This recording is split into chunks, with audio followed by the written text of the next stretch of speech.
Week. Congressman, thanks for joining us. Good to be with you, Shannon. Okay, so we want to play a little bit more of that interaction between Rod Rosenstein and Congressman Jordan.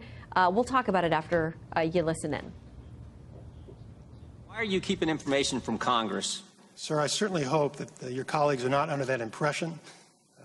That is not accurate, sir. And it is accurate. We have caught you hiding Mr. Chairman, as with most things in Washington, the real work is not done on television, and it's not all done by me. Trump administration officials are meeting and talking with your staff every day. They're working overtime with teams of FBI employees to accommodate requests and produce relevant information to this committee, other House committees, and several Senate committees. He also talked yesterday about whether or not this was getting personal. These were personal attacks on him. How do you respond to those who say that you guys are showboating up there, giving him a hard time? There are very valid reasons that we're skeptical of the Deputy Attorney General's answers. There are responses to the requests that we've made to the Justice Department that were improperly redacted, not for national security reasons, but just because the information was embarrassing to the Justice Department and the FBI. Specifically, the text message Peter Strzok sent, where he said, no, he won't, we'll stop him, about the Trump presidency. It was only 9 days before that he opened up on Papadopoulos, and only 6 days after that he was talking about an insurance policy against the Trump presidency. So we see time and again a Department of Justice and FBI that cleared Hillary Clinton before even interviewing her, and yet at the same time convicting Donald Trump before even investigating him sincerely. And so we want to see the documents that predate July 31st. We think that there may have been intelligence collected against the Trump campaign that we haven't been briefed about. And Shannon, at the end of the day, it's either elected people that get to conduct oversight or unelected people run the show. And I prefer to live in a world where the elected representatives of Congress can conduct meaningful oversight. You guys are co-equal branches. But beyond that point, let's hear from one of your colleagues across the aisle, and I'll give you a chance to respond to this. To the House Judiciary Committee, they are his fixers in Congress. That is, about 20 Michael Cohens sitting there trying to fix this investigation in the president's favor. Is that what you're trying to do?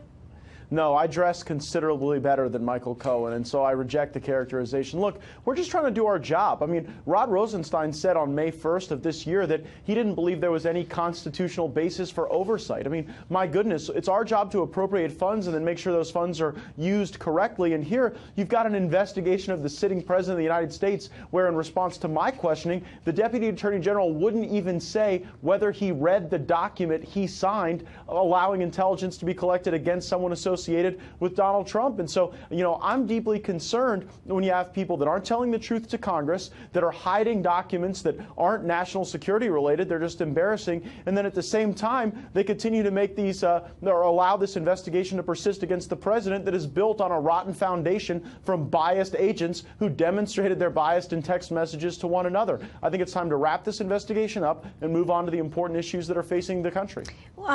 What you guys passed on Thursday has been described as a non-binding resolution insisting that the DOJ comply with a committee subpoena for documents related to the Russia investigation by July 6th. Does it have any teeth? You guys have had a number of deadlines that have come and gone. What does this do differently than what's happened in the past? Well, the bottom line is no, it doesn't. But you've seen a small group of us on the Judiciary Committee on an almost nightly basis trying to share with the American people what's happening in a rotten investigation. For the first time, we got the entire House of Representatives to take an overwhelming vote in favor of our ability to conduct oversight and demand transparency. And so when the body speaks as a whole, this would set up a potential contempt charge or even an impeachment if Rod Rosenstein and the Department of Justice don't give us the documents that we're entitled to and that I think the American people want to have access to. Well, the president says he believes that you and Mr. Rosenstein will work this all out. We'll watch and see. Of course, we'll be monitoring that deadline next week.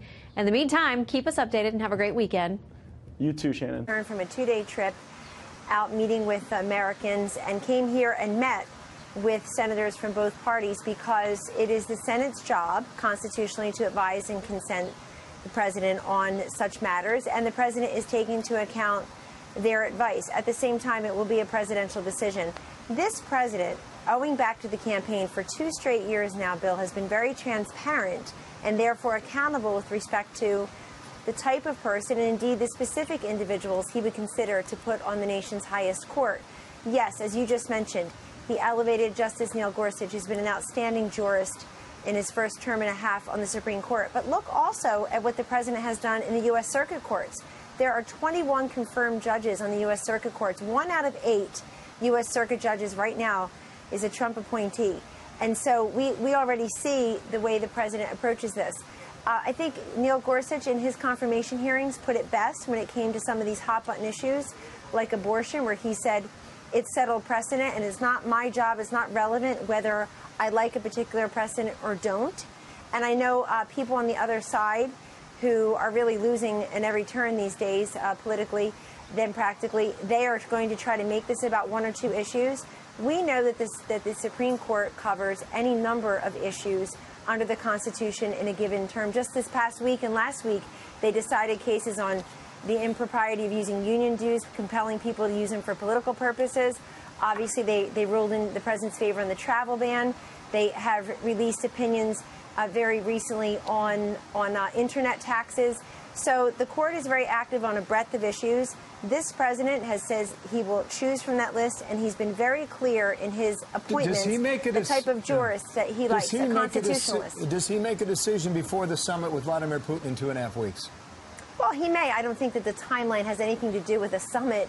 This is a president, as we all know, is the original and unbelievably peripatetic multitasker. He does many different things at a given day, moment, and week. I think the sheer volume and velocity of the way he works is mind-numbing to many people. I find it to be a privilege.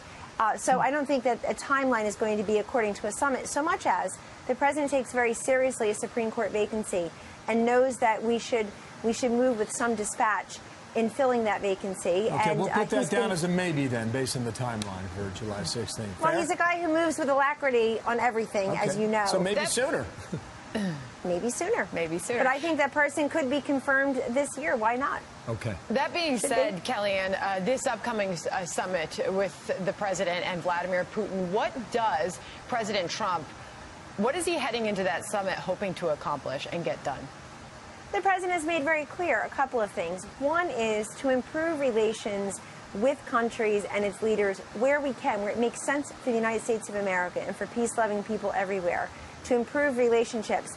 And this president followed the same model that he did with the Singapore summit and Mr. Kim with Russia, meaning he sent over one of his top diplomats, one of his top security officials. In the case of North Korea, Secretary Pompeo. In the case of Russia, NSC Director, National Security Advisor, Ambassador John Bolton. And that person goes over there and lays the groundwork. We got other people working on logistics. And this president has said from the beginning that he is willing to talk to leaders when it is in the best interest of America.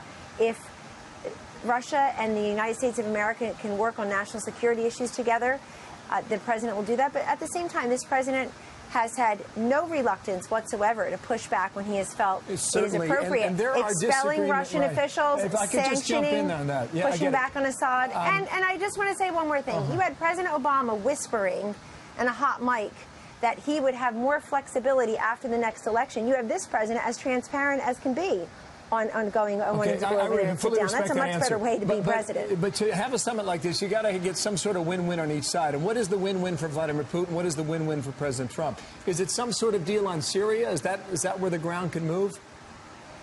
Well, the win-win is in having the conversation to begin with. But another win would be the president's vision with respect to Syria. This president has pushed back on Assad twice when he's gassed his own people with the support of Russia. Continuing the conversation about a nuclear-capable North Korea, a nuclear-capable Iran. I mean, this president's been so active around the globe to not involve Russia in some of these conversations. And I'm sure, because this is what the media will say, too, is what are you talking about with respect to interference in elections? Everything's on the table. You know, when Mr. Putin and President Trump met the last time, that particular one-on-one meeting lasted much longer than, quote, people anticipated. I don't know why they were anticipating a certain timeline. And it covered an array of topics, and you can expect that to happen again. Meanwhile, what a hearing that was yesterday, Kellyanne. You know, Christopher Wray, Rod Rosenstein, the heads of the FBI and the DOJ, sat in a hearing room and faced a grilling from Republican lawmakers. Was the president able to to witness a few of those exchanges. What were his thoughts when he looked at really the anger and frustration that we continue to see, in this case from House Republicans, over lack of documents getting handed over and lack of, quite frankly, questions getting answered? Well, again, you see the transparency and accountability of the process. That was a televised briefing. Folks are under oath when they're answering those questions. And Director Wray and Deputy Attorney General Rod Rosenstein made clear that they feel they are complying with the request.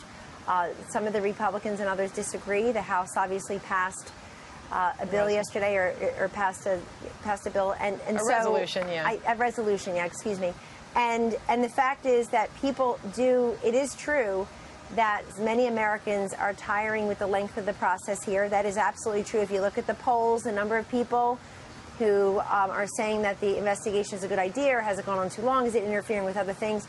Fortunately, the President of the United States does not allow it to interfere with his major duties, which is to be the chief economic steward of our nation's economy. It could not be doing any better than it is. We're having this 6-month Tax Cut and Jobs Act anniversary. Let's get to that in a moment. Here today. And frankly, Benghazi yes. went on for 2.5 years, and I know Republicans are frustrated. I'm sure the president I'm as well. sorry, Bill, but I find question. that comparison. No problem. I'll let you answer that. Let me ask you a wanting. specific question. I know the president was traveling to Wisconsin yesterday. Did he watch the hearing? Did he watch any of it, Kellyanne? Well, he can access clips anytime he wants, and he's aware, he's fully briefed on everything of that nature. He certainly knows that, he certainly knew that the hearing was taking place. He certainly knows some of the highlights, if not the specifics. And everybody's been playing their choice and their chosen and curated clips from the last day.